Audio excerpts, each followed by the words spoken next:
यद्भूतं यच्च भव्यम् यदन्नेनातिरोहति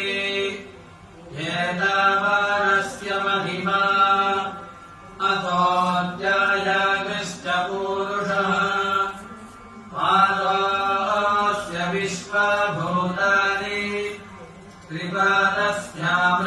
दिवि ततो विश्वम् यत्रामते शासनानधरे अभि तस्मात् विराजजायत विराजोऽधिपूरुषः ग्रीष्मजिह्मः शरद्धविः सप्तास्यासन् परिधयः त्रिसप्तसमिधः कृताः देव तैयज्ञम् बर्हिः प्रोक्षन्ते पुरुषम् जातमग्रतः येन देवा अयजन्त